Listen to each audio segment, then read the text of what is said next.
Detay alalım ya.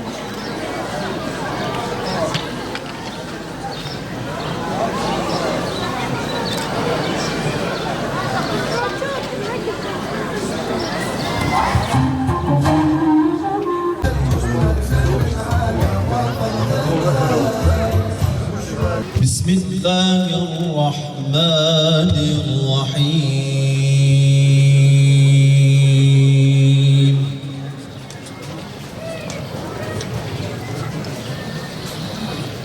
İnne fî halqis semâvâti vel ardı ve ihtilâfil leyli ven nehâri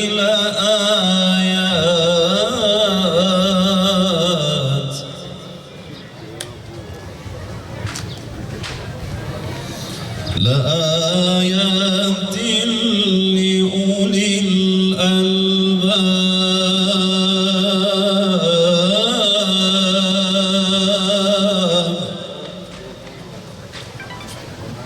الألباب تدخل النار فقد أخزيته وما للظالمين من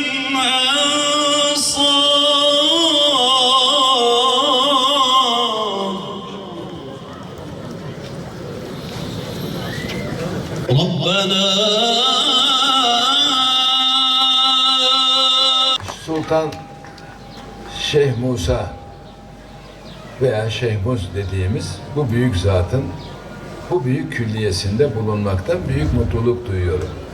Gereken bilgileri geçmiş dönem bölge müdürümüz ve sayın valimiz çok öz biçimde verdiler.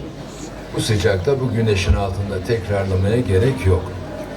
Burada ev sahibimiz, Vakıflar Bölge Müdürümüzse Sayın Hakan Bey de yeni bölge müdürümüzü de huzurlarınızda takdim ediyorum. Ona da teşekkür ediyorum. Böyle bir imkanı vakıflar olarak tahsis ettikleri için, derneğimize de bu hayırlı hizmette gösterdikleri büyük çabalar için. Mardin Sultan Şeyh Musa Camii ve Külliyesi'nin açılış törenine hoş geldiniz diyor. Sizleri saygıyla ve muhabbetle selamlıyorum. Açılışını yaptığımız Şeyh Musa Camii ve Külliyesi'nin ilimize ve hemşerilerimize hayırlı olmasını diliyorum. Anadolu'nun en eski yerleşim merkezlerinden biri Mardin'dir. Sayısız medeniyet bu kadim topraklarda yaşamış, kendisinden izler bırakmıştır. Farklı dinler ve inançlar kendisine mensup insanları bu topraklarda ağırlamıştır. Bugün de üç büyük semavi dinin mensupları kendi mabetlerinde birbirine saygı ve hürmet göstererek ilimizde yaşamaya devam etmektedir. İnançlarının gereği olan ibadetlerini kendi mabetlerinde gerçekleştirmektedir. İlimizle özdeşleşen dinlerin ve kültürlerin kesişim noktası sözü bu sayede ete kemiğe bürünmekte, tüm dünyaya birlik, beraberlik ve kardeşlik mesajlarını en yüksek tonda vermektedir. Mevla, Mardin'imizde ve ülkemizin dört bir tarafında birliğimizi, dirliğimizi ve beraberliğimizi bozmasın. Bozmaya çalışanlara da fırsat vermesin. Sayın Başkanım, kıymetli hemşehrilerim, bugün açılışını yaptığımız Şeyh Musa Külliyesi'nde ilimizde önemli inanç ve kültür merkezlerinden birisidir burası. İlimiz ve bölge halkı tarafından çok iyi bilinen Şeyh Musa Ezzuli adına oluşturulan bulunduğumuz makam, misafirhanesi, sosyal donatıları ve bugün açılışını yaptığımız görkemli camisiyle ilimizin önemli inanç merkezlerinin başında gelmektedir. Malumunuz Şeyh Musa Külliyesi'nde burayı ziyaret eden konuklarımıza hizmet veren bir mescidimiz vardı. Gelen ziyaretçi sayısının yoğunluğu nedeniyle bu mescit ihtiyaca cevap veremiyordu.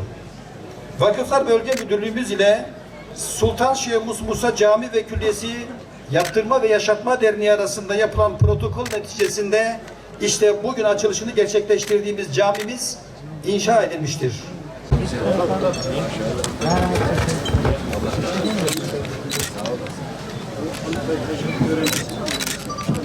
Skoda Süper Belediye olur mu?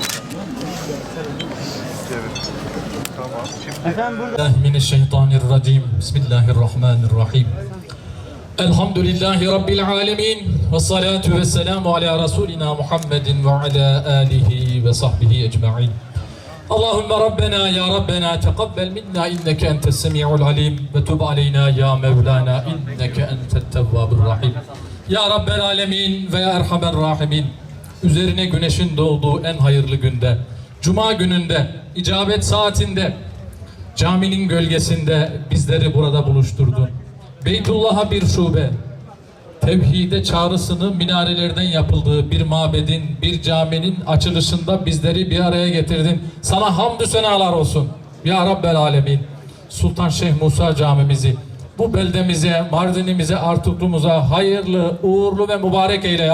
Namahrem elini mabetlerimize değdirme ya Rabbi. Çocuklarımızdan camilerimizi mahrum bırakma ya Rabbi. Kadınlarımızdan, çocuklarımızdan, gençlerimizden camimizi mahrum bırakma ya Rabbi.